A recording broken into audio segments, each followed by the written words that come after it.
Ngasini, yanggoi sanada unase hairakpa numittu. Mingsel mamang aduda phamlaga mamai mamit ketuna leiri. Sanarembisu hospital dagi hobe halaktuna changai. Ahima, karim loishandriba aina thienge no hobe halaga. Lori namai namito nangsu khara kesilo. Noi doctor babu dusu yaurakpa yai. Hoine chumine. Yam luna thinagum tawbani. Aibudi kedrasu yarene. Sanarembi thuna washroom da changlaga dress hongdo uraga thoklai. Yarabi yango aigi dress e. Yare. Asumna Luchinda loiraga thoklak minari. Laidiadi yamna sauni yenghawi. Yanggoi sana hek thokibaga laidiadu mathakta kakhraga ising baltin athanba ama makhada phatlauna haithaki. Khanghaudana mathakdagi ising haitharakpaduda yanggoi sanadu pungchot lammi. Sauna mathakda yengbada laidiana manungda changkhibadu uhauraduna wa amata haidabida imungda thuna changkhibadu sanarembi karigumba ama tawnarakpa tare khangladuna inari. Khanbadumakni laidiagi masamdu makhut namana phoiraga jingduna puraklaga laimaide inthui. Launarakpa makhonduda mayam loina chenkhatnaraktuna khamne. Bhanumatina karino ne he ahal laman lay haibagi sugi ma amata leitenya. He nachanupi da hana hangune nangna kari tawrubagi nodana. Aina halakpadane noi amata yumsida lairamba yaroi loi hatokkatabani. Yanggoi sana sauna magi kada changai aduga atopa mafi mo hongdoklaga amuk thoklakli. Chatlamdaida amukasu hairami. Aina halakpade hek leiramaba hawjik phoikribana samdudagi hena phoigadabani. Asumna sanarembiga punna thoklakli. Bhanumatina machanupida hairi. Nangbasu matang matam haiba ama khangdriba karigino. As amtangai ko kokse chikpana karinam tawri. Hingjabine ase nang khangdriba karigino. Sifam na phom khangdana siba tare khoise. Asumna mama machadu machanupigi kada changminaki. Lambidani yanggoi sana Luchinda hairi. Kaka speeches sidagi hena kankhatpa yararoi hairo. Zugin yanggoi sana sauri haiba khangbana tapna hairi. Ibema lambi se kitang nungaiba watpasida papi duna marolama arapa mafam amada hek haijile. Yanggoi sanagi waduda sanarembi nokphet tawbi.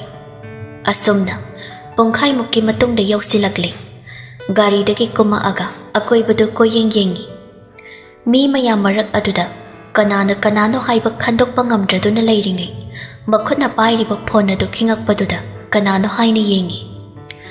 Future habi haina save tawba number dudagi tawrakpa oirambaduda isuk lamba adu nokphet tawraga phat okhatli. Hello leiriduda dum leblamu aikhoi oina laklage. Yanggoi sana phone paina mamitna yengi. Haujikti uri masa nanba white shirt tumaga light beige machogi formal pen tumaga masa nana kakliba samkaktuga ngaihak hek munna yengduna leithoklui.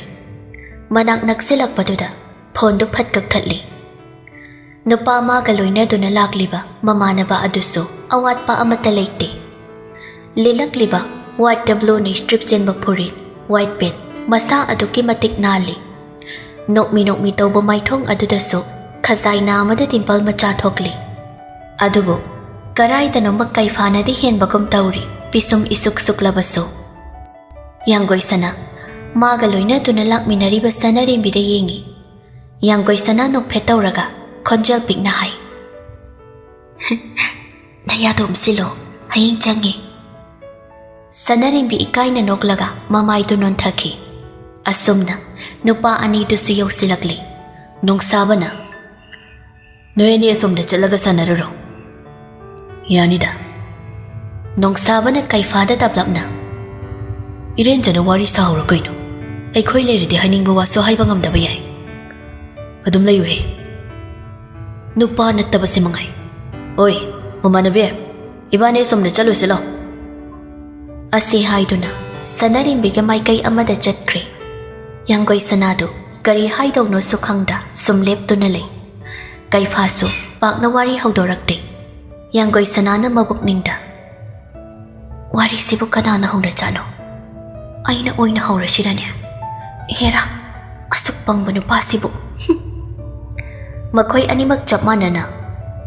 Asomdoy na zachira. Yanggoy sanano petawraga. Ahoy, yaye. Asumna, ising mathagda sariba thonga tudam na lagli. Paglaba ising imay duda asum yeng dunale.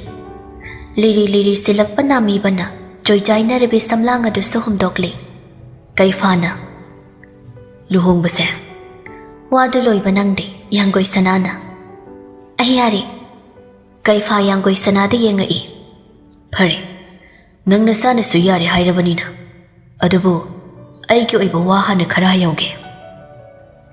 Yanggoy sana pakat papawrakli. Adubo utok dabi yeng bata magyengi. Kayfa ngay hakdomin na layro raga hayri. Nang ay luhum to na lay minabatok labaso. Nang ginupa mo ay wagi hakdomadi. Ay nanangon na bibang amoy. Yanggoy sana pa kumpirakte. Yeng bata magyengi. May kay amaromda na sa narimbigan nung sabagado. Wari loy ba ngay riba oy ramali. Tumin asumpam dunalay. Nung saba, makon na pari bababado, makontok na taglak paduda sa narimbiye nga i. Nung saba, makon oy na payrambado, padpi sila i. Sa narimbitap na lawi, adubot hakpadi takde. Nung saba na hayri i. Nang nadrane, nahan hospital da. Ohoy mani. Nung saba sa narimbitap mo na yengi, aduga hayri i. Matungda din eh. Namit na nakarasing mata mo. Sa narimbi ikay na magkuktang nong mai. Nung sabang wari taydok to na hayri. Wari kayam sakrazano. Hayang wailay minarakan gi wari muglehaw dadana. Wahay do'y highay baloy baga. Lap na lang minariba ani do uri nung saba na. Loy diloy ramalahe. Asum na makoy ani sulai. Asum na tingnari sa narimbi yanggoy sanada yengai. Nungay bagi mami suudi, awa bagi sakpam sunati. Wakal makan bagom nalay, nung saba na. Wari saba kag niyara bro. Karinom charo siya na, anong pa passport amada? Asum na passport amada changlagli. Makoy na changag paduda, malayaso, nupa amaga paminado na, wari sanado na layrami. Kay fado, kazigdi nungay daba pawi. Adawaloshin kraba marini kana, maitong da kari suot na chang minaragli. Waiter na order law kraga, ngay doon na layringay, malaya hoy so chat lagi hay na togla aba oy ramali. Sum na pam doon na layri ba yanggoy sanada, tenga maga chat kiba duda, yanggoy sana mamaylay tog doon na yengi. Aduga, mamaylay silaglaga kay pada yengi. Hawjikin nupido, koy hospital da buday ne. Yanggoy sanagi pa kumdo, nong saba na oy na kumai. Bubani, malaya ko wani. Oo. Asi hay doon na yanggoy sana, mamito na kay fada yengi. Asum na, chana ba order daw kibasing duputog lagto na chanari. Aduga mayumdahan na batok na ragli. Yanggoy sana so, jugin na pick up lagto na halagli. Lambida sana rin bina. Kari-kari wari sana age. Kangde da, mana hayri mayam da, ayam ta phazo na tarakti. Uning ba, yengning ba mani imang dalip laragabu, kari chang doy no. Ay ma, nang di ami kay kang din na. Ay ki oy daw ba ay ki nupada bu, karamay na ikay gali. Yari, ay wa makagada zararoy. Adwa, nang di warim te sa udra ba. Nahan gi hospital gi thawdok tu khag hayri. Aduga dam lotion kre. Yanggoy sana, thoidok pa wa mata hayrak tre. Tumin mayum phawba lagli. Magi kade hek jang baga malaya haidana nammagati. Mayam ama thoklai. Thabak ama hek oina amamam chang do ni yengi. Kaina thangda photo ani khak thagat pe account du thengnaruri. Ikoi dringai gi post amaga profile ori ba photo tu ga khak yawrami. Profile du di yengo ba mathau tadre khalladuna inaw no bodu oini yengi. Happy anniversary to us. Haina thagalamba photo aduda commenta amuk yengi. Yam logi oina koina bagi maongni Komendassu Kaifagi yauramde. Adubu Yanggoi Sanana Chingnaraba haisidi asengba ama khangdri phawba thigatpa lepkhiroi haibagi mawongni. Nupa ani dusu mayumda yaurakpaga sofa da phamduna lei. Nungsabana Maga lakminari mamanabidudi nahan aina haiba intern du oira leiramedana.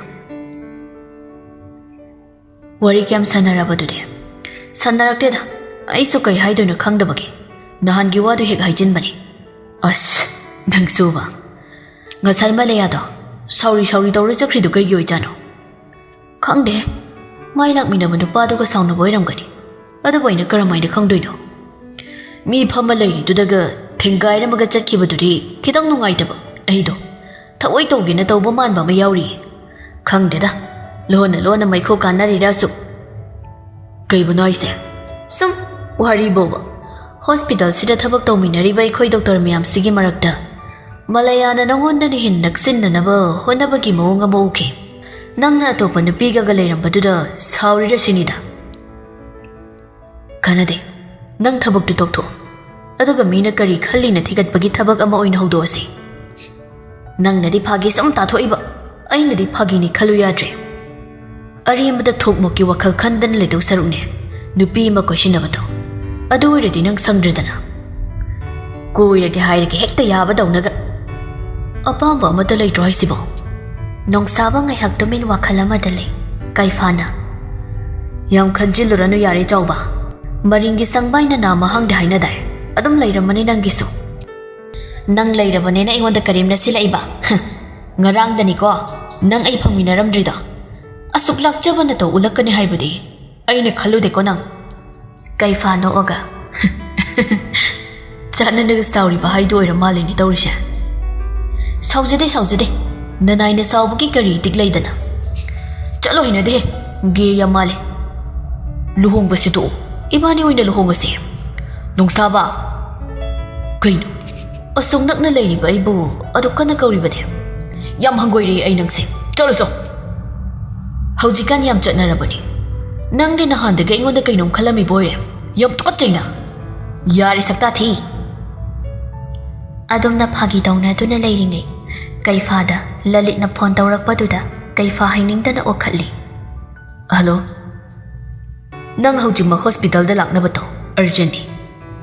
Kaifa phamambadagi phuk haugalakpaduda nongsabana kari dawre haino hospital da chataba yararoi ase haina duna makhoi animak langmine. Kaifana leiriba mafam ga ilap nadre aduna pungkhai fadani yausilakle.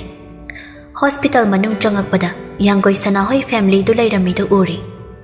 Yanggoi Sanai yaubra haina hani yengi kachin oirap na mamai non tharaga leptuna leirami du uri. Haifet yengamaga operation theater damna adumak changlakle. Pung ani makhai mok changna operation na du pangthoklaba mato doctor nursing du thoknarakle. Bhanumati na hangai pabonggi phibam sibo Lalitna aikhoi so dani jase aikhoi so aikhoi gi base level da hona jari. Manglem gi manak da sen hobi nurse no pm pakhat na thokla aga hairi sir stroke ama muk tawsilak haure.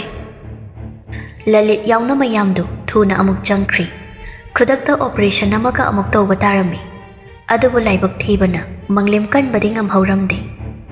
Mayam maraktuda hena thamoi sokpa kana leijadaba amagi matawgum leiribadi Yanggoi Sanani. Madhau leitrabanina haujik magi damak pambom tingbigadaba kana ama leitre. Asumna mapagi aroiba matam asidadi mapalamda leikhiba machanupa adudasu pau piki. Machanupa ngairaga aroiba mathau mangam supang thoknaba hainarami. Imungi miyoi singni yengliba mityengdo Yanggoi Sana khangi. Madhaugi adugumba matamduda mana madhaugi manakta leirubana makhoi pumnamakna mangonda lana khalle haiba. Adubu masu wahai ama phau haidana tumina asum leishilambi. Mathangi numitki anganba flight da khwai ngambasu Manipur yorakle. Mana mayum hek changakpaga Bhanumati kaptunu senchilli. Khwai ngamba maithongda nungaitabagi mamisu utta asawbasu uhandana imungda changai. Yanggoi Sanada michina khagyangami yamli manglemgi aroiba mathau mangam yawba laklibado. lamsigi CM phauba lei katnaba laklibani achau macha pumnamakka samnarambani manglem asumna mayamna haikat leikat tawbadu loiraga aroiba mathau mangam pangthoknaba purakli khwai ngambane sanskar gi mai churamaga imunggi mi hana changakli yanggoi sanasu turoi ngam loi sanarembina samduna changai ngarang tani masu madhau momo nokmina wari sarambadu aduga thangnaba mikuptana kayada lapna chatkraba yumgi mangol hek yaurakpaga yanggoi sana gyan mangduna haitharake tawbaduda kaifa thuna changakduna phat ngaklaga phaina pamkhatlaga imungda pusilai aduga mafam chaba amada hipalaga yanggoi sanagi masado check tawrami BP so high oiduna leirami IV drip ama kaplaga ngaiha pothahalasi haina tuna thoglakli Bhanumati du khwai ngambagi mamangdadi yanggoi sanagi yamna khanjaba saduna pakhatchana duna hangai Ibongo doctor ibe masi kari shudawroi ko kaifana kari shudawroi masawa baga wakhalwa baga pana kibagini yari kai wakhal wahan bigano Bhanumati tumin wakhala makhan bagum na lairi mathangi numitni lalitu koina unarudraba khwai ngambaga wari watai tawduna lairi aigi ichanupa ahani khwai ngambana adon bina purakpadudi kayam chawraba lalit ngaiha khumpham khangde aduba tapna paukham biri chawre pakhang phari madi kari kari di hotnari masak naiba sinpham di pai hodri gari yonthok yonchingi thabak amba tawri phai magi hainagadaba lambida chalhankiba haibasina khwaidagi phai Pabongna angang singi wa ma haudoambadu haibadi khwai ngambadi kari sukhangdabagom na hairakpaduda lalit lakak tawbi khwai ngambana Pabongga kari hainai haibano ibe me yanggoi sanaga aigi ichanupa ahanga gi waroi pochu pokri hoi aina hairiba wase matangdi chade haiba ikhangi khwai ngamba ngai hakhomde dominale kona thangda tapna hairi idau nang saudi saugado luhongbagi wase matam khara sanakhi gumsi ahoi hoi ai sukhangi pabonggi karmaga loiraga chahi mangaibada tabani khwai ngambagi ihai hainingdaba matawduda lalekto wa makha tarakhidre asumna asi bahang balakpa atai mayamdugasu wari watai tawdaba yadabanina khwai ngambadu koina phamduna leiramdre haugatlaga chatkhi lalit mana khaliba pumba kaira trakhanna mathasana phamduna lei yanggoi sanasu oisilamba mamit anido tapna pangthori mitlu pirang adusu maning tamna sintharakli malem sida haujikti magi oiba kanasu leitre ko khanna mathamoi yamna piksilai adumna leiringai kagi thongdo hangrakpaduda mamai leithokdunu yengai itha thajadana nupa mana manakta laklabaduda thajadabagi mityeng ama yengai lalitna thoglakpada khwai ngambadu sumangda thariba phampham maduda nupa maga wari sanaduna leirambadu ubada nupadu kanano haini yengakpada Shyamras natrane makhoi ni chungsinagi pathoklabadi aina khaliba pumba arimba tarani asup koina sagalakpa manglansingse hekta mangladra Shyamras na uraduna kauri itaw lalit natrane khwai ngamba hoini maini haidi lalitna Shyamras aidi nangbu masak khangludri kamdauri nungairi dana panglei lei haiba tare khwai ngambana Itawgi ichanupadu kari tawri chawramlani mapalamda business ama tawri mana hairakpadagi tabani thajade pabongse asumna thuna ikhoibu thadomaga chatkini haiba khwai ngamba kari sukhumakte yanggoi sanagi kadani kaifa changakpo ubada hiplambi nupidu haugatnapa hotnai adubu chadabana masa soladuna makok ngawbagi mataw ama ulakpaduda kaifana hairi adum hipo koiling lengano thawdok se thokjingai dagiso chaba thakpa pelamgani aduga hojikna charamuk henjele chaige sukona chairo chaibanate wahaidadi chaibanate haina hairi adubu masagi oina wangangba kaya haidaba miyoi oibagi khonthokdadi asawbagi mawongkum ꯊꯥꯗꯣꯛꯈꯤꯕꯅꯤ꯫ ꯌꯥꯡꯒꯣꯏꯁꯅ ꯇꯔꯨ ꯇꯔꯨꯕꯤ ꯃꯤꯠꯁꯅꯥ ꯑꯅꯤꯗꯨꯅ ꯃꯨꯟꯅ ꯌꯦꯡꯉꯛꯏ꯫